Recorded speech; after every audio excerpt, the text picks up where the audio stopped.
नमस्कार, स्वागत है आप सभी का आपके अपने इस यूट्यूब चैनल नित्या क्लासेज अकलेरा की इस कक्षा में। आज हम रीट में सबसे पहला टॉपिक छंद पढ़ने जा रहे हैं। मैंने आपसे कहा भी था कि रीट में सबसे कठिन टॉपिक छंद को माना जाता है और छंद ऐसा टॉपिक है जो लगभग सभी के गलत होता है।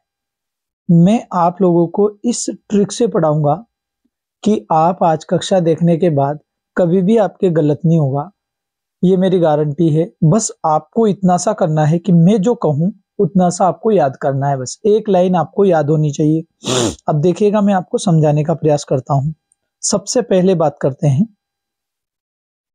छंद किसे कहते हैं। तो यति, गति, लय, तुक, ताल आदि में बंधी रचना को छंद के नाम से जाना जाता है। देखिए, परिभाषाएं पूछी नहीं जाती है, सीधा सट पूछा जाएगा छंद और इसमें कितने वर्ण होते हैं, है ना। आइए समझते हैं। अगर गण का प्रश्न आ जाए तो आप याद रखना, गण 8 होते हैं। गण कितने होते हैं? 8। एक प्रश्न तो ये यही बन गया कि गणों की संख्या कितनी होती है? 8। कौन कौन से? यगण, मगण, तगण, रगण, जगण, भगण, नगण, सगण। ठीक है, तो 1 2 3 4 5 6 7 8, इस प्रकार से कितने गण हो गए? 8। अब बढ़ते हैं अपन अपने इंपॉर्टेंट तथ्य की ओर। आपको सबसे पहले इस ट्रिक को रटना है। क्या कहती है ट्रिक? ये ट्रिक ये कहती है कि मुझे रट ले और मुझे रटने के बाद तुझे किसी को रटने की जरूरत नहीं है। कैसे? कैसे से मतलब यह है, इसमें सारे छंद आपके रीट वाले आगे।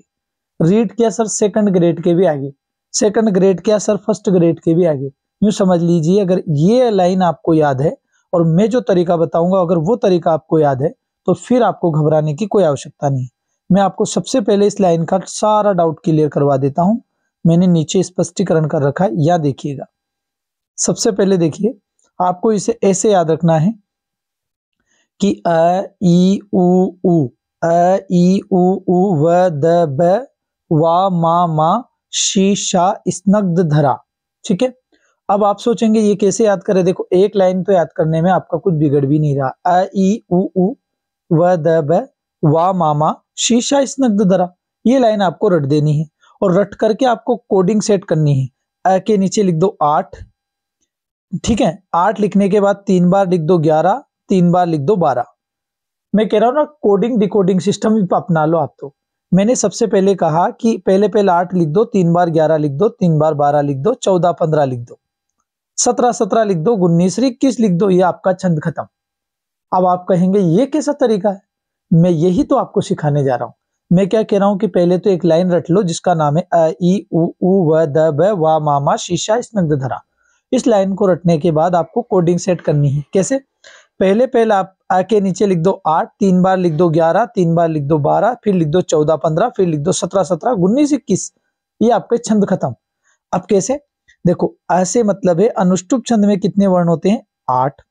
इंद्र वज्रा में 11, उपेंद्र वज्रा में 11, उपजाति में 11 और वंशस्थ में 12, ध्रुत विलंबित में 12, भुजंग पर्यातम में 12। फिर बात करेंगे वसंत तिलका में 14 वर्ण। ठीक है, मालिनी में 15, मंदाक्रांता में 17, शिखरिणी में 17, शार्दुल विक्रीडितम में 19 और स्नग्ध धरा में 21। अब करते हैं बात आगे। अब आपके कंफ्यूज पैदा होगा, क्यों सर ये जो 11 11 3 में आ रहे हैं, अगर तीनों ऑप्शन में आ गए और कोई लाइन पूछ ली तो? वही तो मैं सिखाऊंगा आपको, फिर मैं क्या पढ़ा रहा हूं आपको। अगर 12 12 वाले 3 पूछ ले तो हम कैसे क्लियर करेंगे? तो मैं आइए आपको समझाता हूं शुरू से, ध्यान से समझिएगा, कहीं गलती ना हो जाए। सुनिएगा, आपको मैंने थोड़ी देर पहले भी कहा कि 8, देखो ये लाइन याद कर ली, इसके कैसे संख्या डिसाइड करेंगे? पहले पे लिख दिया 8, 3 बार लिख दिया 11, ये 3 बार 11, फिर 3 बार लिख दिया 12, ये 12, फिर लिख दिया 14 15, फिर लिख दिया 17 17 और फिर लिख दिया 19 और 21 लिख दिया। अब बढ़ते हैं आगे। ऐसे मतलब अनुष्टुप, इसे मतलब इंद्रवज्रा, उसे मतलब उपेंद्र वज्रा, उसे मतलब उपजाति, व से मतलब वंशस्थ, द से मतलब द्रुत विलंबित, भ से मतलब भुजंग प्रियातम, वा से मतलब वसंत तिलका, मा से मतलब मालिनी, मा से मतलब मंदाक्रांता, शी से मतलब शिखरिणी, शा से मतलब शार्दुल विकीर्तम, स्निग्ध धरा से मतलब स्निग्ध धरा। आइए करते हैं इसी पहलू की शुरुआत नंबर 1 से। चलो बढ़े आगे। सबसे पहले आता है ऐसे मतलब अनुष्टुप। अब अनुष्टुप में कितने वर्ण होंगे? तो 8। ट्रिक से याद कर रहे हैं अपन। अनुष्टुप में कितने वर्ण होंगे? 8। मैं कह रहा हूं कम से कम समय में आपको ऐसा समझाने का प्रयास करूंगा कि शायद आपने कई क्लासें देखी होगी, कई लोगों को मूर्ख बनाते देखा होगा, क्योंकि कई यूट्यूब पे मूर्ख बनाने का ही काम कर रहे हैं। इस छंद को लोग समझाने के लिए 5-5 क्लासें ले रहे हैं, किसी काम की नहीं। एक ट्रिक बना के शानदार तरीके से समझ लो, वही काम की है। सर मैंने भी है ना फर्स्ट ग्रेड, सेकंड ग्रेड, मतलब लगभग बहुत सारे एग्जाम दिए। मैं कह रहा हूं आपको, मैं इसके अलावा कुछ याद भी नहीं करता और इसमें से एक प्रश्न भी गलत नहीं होता मेरे। छंद का, अलंक का, मतलब कैसा ही प्रश्न हो, ट्रिक से चलना चाहिए। चलो आगे बढ़। तो ऐसे मतलब अनुष्टुप, और अनुष्टुप में हमने लिख रखे थे कितने आते हैं? 8 वर्ण। फिर आता है इंद्रवज्रा। इंद्रवज्रा में भाई ई से मतलब इंद्रवज्रा, कितने वर्ण? 11 वर्ण। उसे मतलब उपेंद्र वज्रा, कितने वर्ण? 11 वर्ण। उसे मतलब उपजाति, कितने वर्ण? 11 वर्ण। अब आपका दिमाग यहाँ काम करेगा, यार सर यहाँ तो गलती होगी कि कैसे, कि तीनों में 11-11 आ रहे हैं, हम कैसे डिसाइड करेंगे कि इंद्रवज्रा किसमें, उपेंद्र वज्रा किसमें, उपजाति किसमें? आइए ये डाउट भी मैं क्लियर कर देता हूँ, यहीं से मैं आपको समझाता हूँ। सुनिएगा कि इसे मतलब इंद्रवज्रा, उसे मतलब उपेंद्र वज्रा और उसे मतलब उपजाति। अब आप कहेंगे कि तीनों में ही 11-11 वर्ण आ रहे हैं, तो अब हम कैसे डिसाइड करेंगे कि किसमें इंद्रवज्रा है, किसमें उपेंद्र वज्रा है, किसमें उपजाति है? तो सुनिएगा ध्यान से। पहले है इंद्रवज्रा। तो इंद्रवज्रा में कैसे याद रखेंगे आप? ध्यान से सुनिएगा। इंद्रवज्रा में कैसे याद रखेंगे आप कि पहला वर्ण आपको गुरु दिखाई देगा। जो भी पहला वर्ण होगा वो कैसा दिखाई देगा? गुरु। रट लो इसको। कहने का मतलब गुरु होगा। वर्ण तो 11 होंगे पर उस पर मात्रा आपको गुरु दिखाई देगी। मेरी बात समझ पा रहे हैं आप? गुरु वर्ण का मतलब है वहां मात्रा जो दिखाई देगी आपको, गुरु मात्रा। पहला वर्ण गुरु मात्रा, यहां लिख देता हूं मैं, गुरु मात्रा। ठीक है, तो पहले वर्ण में कौन सी मात्रा दिखाई देगी? गुरु मात्रा। बात समझ गए? मैं कह रहा हूं कि इंद्रवज्रा को कैसे पहचानेंगे आप कि इसके पहले वर्ण में गुरु मात्रा दिखाई देगी। मैंने मात्रा लिखना भूल गया था, मैं यहां लिख देता हूं। तो पहले वर्ण में कौन सी मात्रा दिखाई देगी? गुरु मात्रा। रट लिया। वर्ण तो कितने होंगे? 11, पर पहले वर्ण में गुरु मात्रा दिखाई दे तो वहां इंद्रवज्रा करना है आंख मीचकर। पहले वर्ण देख लो और पहले वर्ण में यदि आपको गुरु मात्रा दिखाई दे रही है तो आंख मीचकर इंद्रवज्रा कर दो। फिर अगला देखते हैं, उपेंद्र वज्रा कैसे पहचानेंगे? तो इसमें भी 11 ही वर्ण होते हैं, पर पहले वर्ण में आपको लघु मात्रा दिखाई देगी। पहले वर्ण में आपको कौन सी मात्रा दिखाई देगी? लघु मात्रा। तो कैसे हमने डिसाइड किया कि जहां इंद्रवज्रा होगा वहां पहले वर्ण में गुरु मात्रा दिखाई देगी, और उपेंद्र वज्रा होगा तो पहले वर्ण में लघु मात्रा दिखाई देगी। तो लघु दिखाई देगा मतलब लघु मात्रा दिखाई देगी। मैं मात्रा लिखना भूल गया था, ठीक है। तो लघु मात्रा दिखाई देगी। कौन सी मात्रा दिखाई देगी? लघु मात्रा। कौन सी मात्रा? लघु मात्रा। चले आगे। अब आता है उपजाति। उपजाति एक मिश्रित छंद है। कहने का मतलब इसमें 11 वर्ण होते हैं, ये मिश्रित छंद है। अब आप कहेंगे कैसे पहचानेंगे? तो एक चरण में आपको यदि 11 वर्ण दिख रहे हो, दूसरे चरण में सुनो, एक चरण में 11, दूसरे में भी 11, तीसरे में भी 11, चौथे में भी 11, मतलब सारे चरणों में 11 दिख रहे हो। अब आपका दिमाग खराब। अब आप सोचेंगे कौन सा आएगा, तो फिर आप देखना कि पहले चरण में पहले वर्ण में कौन सी मात्रा आ रही है। जैसे मान लो गुरु मात्रा आ रही। दूसरे चरण में पहले वर्ण में कौन सी मात्रा आ रही कि लघु मात्रा आ रही। तो डिसाइड हो गया कि वहां उपजाति छंद है। कौन सा छंद है? उपजाति। बात समझे आप कि इंद्रवज्रा जहां होगा वहां पहले वर्ण में गुरु मात्रा होगी, उपेंद्र वज्रा जहां होगा वहां पहले वर्ण में लघु मात्रा होगी, और उपजाति यदि आ गया तो चारों चरणों में एक में पहले वाले में जैसे मान लो गुरु मात्रा मिल गई, दूसरे में लघु मिल गई, तीसरे में फिर लघु मिल गई, चौथे में गुरु मिल गई, तो आपका सीधा सट आंसर आ जाएगा उपजाति। चलो बढ़ते हैं आगे। अब क्लियर करते हैं व द भ। थोड़ा सा इसको छोटा कर लेते हैं, थोड़ा ज्यादा ही बढ़ा दोगे, यहां तक ले लेते हैं, ठीक है। अब समझिएगा व ध और भ। व से मतलब वंशस्थ, द से मतलब ध्रुत विलंबित, भ से मतलब भुजंग पर्यातम। तीनों में 12-12, मैंने कहा था ना 8 लिख दो, 11-11, 3 बार 12-12। अब इसमें भी 3 बार 12-12 आगे, कैसे पहचानेंगे? तो व से मतलब वंशस्थ, द से मतलब ध्रुत विलंबित, भू से मतलब भुजंग पर्यातम। वंशस्थ में भी कितने 12 वर्ण, ध्रुत विलंबित में भी 12 वर्ण, भुजंग पर्यातम में भी 12 वर्ण। कैसे पहचानेंगे? तो सुन लो, ध्यान लगा लो, इसमें कैसे पहचानना है देखिए कैसे पहचानेंगे मैं समझाता हूं। अगर कोई लाइन दी गई है और ये तीनों ऑप्शन में आपको मिल जाते हैं, जिसमें 12 वर्ण आ रहे हो लाइन में, और तीनों ऑप्शन में दिख रहे हो और चौथा ऑप्शन दिख रहा है इनमें से कोई नहीं, तो आपको पता है कि 3 में से एक आएगा। तो अब कैसे डिसाइड करेंगे? सुनो कि पहले वर्ण में लघु मात्रा, यहां लिख देता हूं मैं, पहले वर्ण में लघु मात्रा, लघु मात्रा, दूसरे वर्ण में गुरु मात्रा, और तीसरे वर्ण में फिर कौन सी मात्रा? लघु मात्रा। बात समझे आप कि पहला वर्ण लघु, दूसरा वर्ण गुरु, तीसरा वर्ण लघु। कहने का मतलब पहले वर्ण में लघु मात्रा, ऐसे लघु मात्रा, दूसरे वर्ण में गुरु मात्रा ऐसे, फिर तीसरे वर्ण में लघु मात्रा ऐसा दिखाई दे। बात समझ में आई कि पहले वर्ण में लघु मात्रा दिखाई दे, दूसरे वर्ण में गुरु मात्रा दिखाई दे, और तीसरे वर्ण में लघु मात्रा दिखाई दे, तो फिर वहां सीधा सट आपको वंशस्थ करना है। कौन सा करना है? वंशस्थ।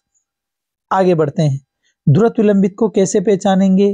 कि तीनों वर्ण लघु, तीनों वर्ण का मतलब हो गया कि पहले में भी लघु, लघु मात्रा, दूसरे वर्ण में भी लघु मात्रा, तीसरे वर्ण में भी लघु मात्रा दिखाई दे, तीनों वर्णों में लघु मात्रा दिखाई दे, ये होती है लघु मात्रा। इसे तो कहते हैं लघु मात्रा।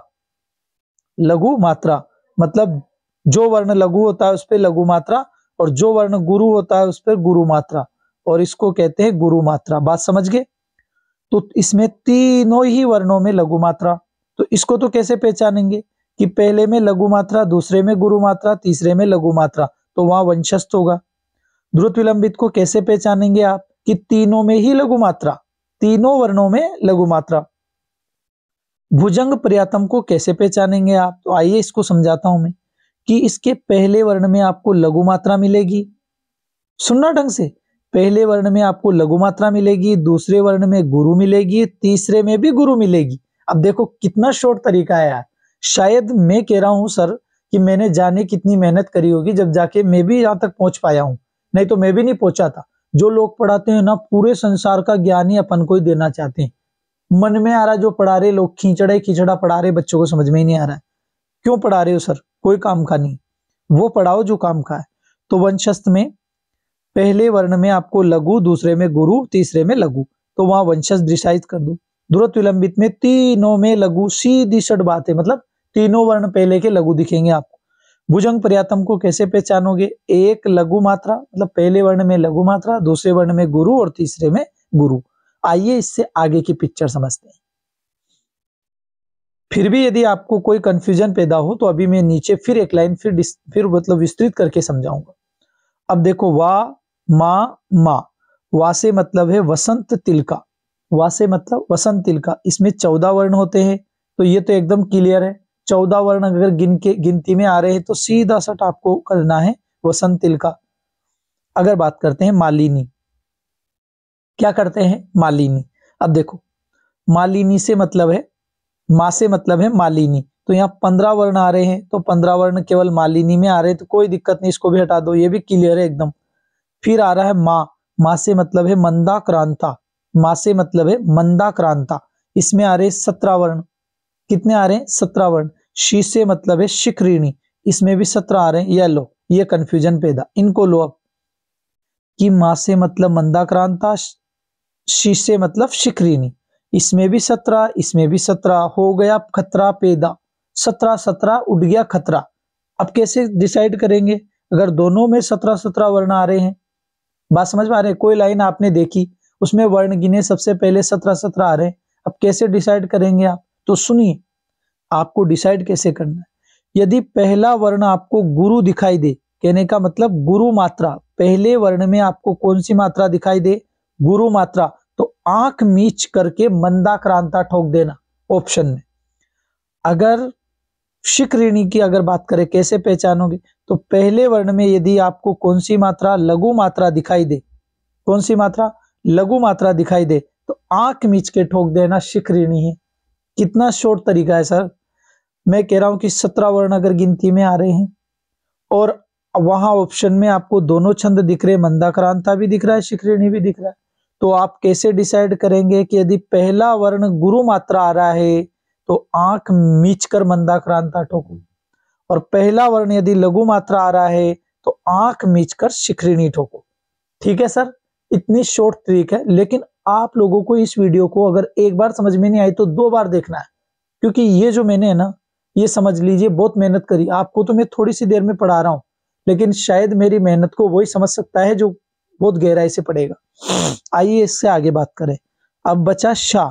शाह से मतलब है शार्दुल विक्रीडितम। सर इसमें 19 वर्ण होते हैं, इसमें कोई डाउट नहीं है। स्नग्ध धरा का तो सबसे सीधा काम है, इसमें 21 वर्ण होते हैं, यहां भी कोई डाउट नहीं है। लो बताओ आप, लोग 5 5 7 दिन में रामायण पाठ बता रहे हैं आपको, ये पढ़ लो और वो पढ़ लो, ये कर लो और वो कर लो। आप सीधा सट कुछ मत करो, एक लाइन रट लो। सीधा सट आप कुछ भी मत करो, एक लाइन रट लो। क्यों रामलीला कर रहे हो? रामलीला करने से बेटर है कि एक लाइन रट लो जिसमें आपका काम हो जाएगा। अब देखो, ये लाइन देखना आप, ये वही लाइन है जो मैंने आपको पहले सिखाई। कैसे रटोगे कि अ ई उ, जो कक्षा में हमको पढ़ाते अ ई उ, अ ई उ व द ब वा मामा शीशा स्नग्ध दरा। मैंने क्या कहा कि एक बार 8 लिख देना, 3 बार 11 लिख देना, 3 बार 12 लिख देना, और 14 15 लिख के 17 17 लिख के 19 21 लिख के फ्री। मतलब जाते ही पेपर में देखो छंद आना ही है, मैं क्या कह रहा हूं, छंद आने ही है, 2 प्रश्न आएंगे। जाते ही पेपर में पीछे पीछे रफ कार्य में ये लाइन रट के ले जाना, और जाते ही रफ कार्य में ये लाइन ठोक देना। क्या लिखोगे? अ ई उ व द ब वा मामा शीशा स्नग्ध दरा। उसके नीचे कोडिंग डिकोडिंग सेट करना, 8 11 11 11 12 12 12 14 15 17 17 19 21, मतलब उन वर्डों के नीचे जो मैंने सिखाए। तो 8 में अनुष्टुप, फिर या ई से 11 मतलब इंद्र वज्रा, उसे मतलब उपेंद्र वज्रा 11, और उसे मतलब उपजाति 11। और मैंने आपको ये सिखाई दिया, इसमें आपको गुरु मात्रा और इसमें लघु मात्रा, और इसमें जहां दोनों तरह से दिखाई दे तो वहां उपजाति डिसाइड कर देना। ठीक है सर, मैंने आपको शायद यूं समझ लीजिए इतने बेस्ट तरीके से समझाने का प्रयास किया है कि आपको कोई नहीं समझाएगा। अब आप एक चीज डाउट कर रहे होंगे माइंड में, यार सर ये अगर मात्रा कैसे, मतलब कैसे डिसाइड करेंगे? देखो इसका भी शॉर्ट तरीका। कैसे? अगर जैसे मान लो लिखा रहा है विपन, लिखा रहा है विपन शब्द लिखा रहा है, अब आप भी जानते हैं व में छोटी की मात्रा लग रही तो लघु मात्रा होगी, प में कोई मात्रा नहीं है तो लघु, न में कोई मात्रा नहीं है तो लघु। जैसे लिखा रहा है कमल, अब यहां किसी में कोई मात्रा नहीं लग रही तो ये लघु मात्रा होगी तीनों में। अब जैसे लिखा रहा है, कोई वर्ड ले लो, जैसे ले लिया अपन ने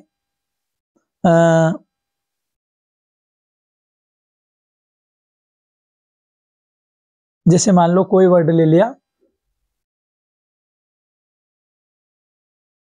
तरबूज ले लिए उदाहरण के लिए। अब त में कोई मात्रा नहीं तो लघु मात्रा, र में लघु वर्ण आ रहा है तो लघु मात्रा, भ में बड़ा ऊ की मात्रा लग रही तो गुरु मात्रा, ज में कुछ नहीं लग रहा तो लघु मात्रा। ऐसे डिसाइड करना है यार, यूं सिंपल काम है। ठीक है सर, तो मैंने मेरी तरफ से आपको बेस्ट से बेस्ट समझाने का प्रयास किया है। यदि आप मेरे द्वारा बताई गई इस लाइन को ढंग से पढ़ लेंगे, इसका स्क्रीनशॉट ले लेना भाई, मैं फिर कह रहा हूं इसका स्क्रीनशॉट ले लेना बस, जिसमें आपका काम हो जाएगा। ठीक है, और ये याद रखना गण कितने होते हैं, बहुत सीधा प्रश्न पूछ लेते हैं, गण कितने होते हैं? 8। कितने होते हैं? 8। और गण किसे कहते हैं, तो ये भी याद रखना, 3 वर्णों का समूह, 3 वर्णों का समूह, बस। इसके अलावा आपसे कोई प्रश्न नहीं पूछा जाएगा। ओके, धन्यवाद।